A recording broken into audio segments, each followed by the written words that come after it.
ఇక్కడ నాకొక డౌట్ ఏంటండి, సి సెక్షన్ చేయించుకున్నప్పుడు మనకి ఆ స్టిచెస్ పెయిన్ అనేదే మనకి ఆల్మోస్ట్ 1 మంత్ పైనే ఉంటది. ఆ బాడీ ఏదో లో అనిపిస్తుంటది. అవును. బట్ ఇప్పుడు మనకి ఈ ట్రీట్మెంట్‌లో స్టిచెస్ వెయ్యరా? స్టిచెస్ ఉంటాయండి. But the difference between caesarean section and మన రెగ్యులర్ టమ్మీ టక్స్‌లో ఏంటంటే, మనం ఎక్కడ మజిల్‌ని కంప్లీట్‌గా కట్ చేయట్లేదు. ఓకే. సిజేరియన్ సెక్షన్‌లో మనం స్కిన్ కట్ చేసి లోపలికెళ్ళి మజిల్ కట్ చేసిన తర్వాత బేబీ దాకా ఎళ్తది. ఆ అవును. ఇన్సిషన్ ఏదైతే ఉందో. ఓకే. ఇందులో మనం ఓన్లీ స్కిన్ కట్ చేస్తాము అండ్ మజిల్‌ని టైటన్ చేస్తాం. మజిల్‌ని ఎక్కడ కట్ చేయట్లేదు మనం. హుహు. సో, యూజువల్‌గా most of the time pain ఎక్కడైనా సర్జరీలో వచ్చింది అంటే, స్కిన్ కట్ చేయడం వల్ల పెద్ద పెయిన్ ఉండదండి. ఎందుకంటే skin within a week heal అయిపోతుంది కాబట్టి అక్కడ పెయిన్ పెద్దగా ఉండదు. ఓకే. అంటే అన్‌బేరబుల్ పెయిన్‌లు ఎప్పుడూ వితిన్ 1, 2 డేస్‌లో సెటిల్ అవుతాయి. తర్వాత కూడా ఆ ఏరియాలో చేయి పెట్టి ఏదైనా టచ్ చేసుకుంటేనో అలా ఉంటే తప్ప పెయిన్ తెలీదు మామూలుగా. ఓకే. అండ్ మజిల్‌ని మనం ఓన్లీ టైటన్ చేస్తున్నాం కాబట్టి అంత పెయిన్‌ఫుల్ ఉండదు. సి సెక్షన్‌లో ఎనస్థీషియా ఇస్తారు. అది ఆల్మోస్ట్ కొంతమందికైతే లైఫ్ టైమ్ ఉంటది ఆ పెయిన్ అనేది. సో, ఇప్పుడు ఇక్కడ ఎలాంటి ఎనస్థీషియా ఇస్తారు?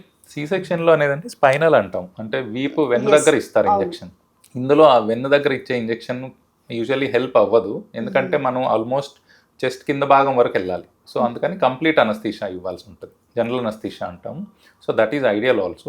అండ్ జనరల్ అనస్థీషియా వల్ల మేజర్ ఇష్యూస్ ఏమి ఉండవండి. స్పైనల్ వల్ల కొందరికి కొన్నిసార్లు అది మీరు అంటున్నట్టు వెన్ను దగ్గర పెయిన్ ఉంటది కొన్ని రోజులు. హ్మ్. బట్ దెన్ ఇందులో స్పైనల్ అనస్థీషియా వాడం కాబట్టి అసలు ఆ ఇష్యూ కూడా లేదు. ఆఫ్టర్ ఈ ట్రీట్మెంట్ తర్వాత వుమెన్స్‌లో పీరియడ్స్ విషయంలో ఏమైనా ప్రాబ్లమ్ వచ్చే అవకాశం అంటారా?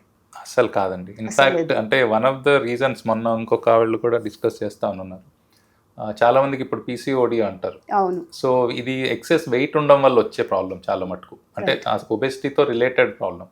ఇన్‌ఫాక్ట్ టమ్మీ అయిన తర్వాత దాని మీద ఇంప్రూవ్‌మెంటే రావాల్సి ఉంటది కానీ ఇన్‌ఫాక్ట్ వర్సెన్ అవ్వవండి. ఓకే.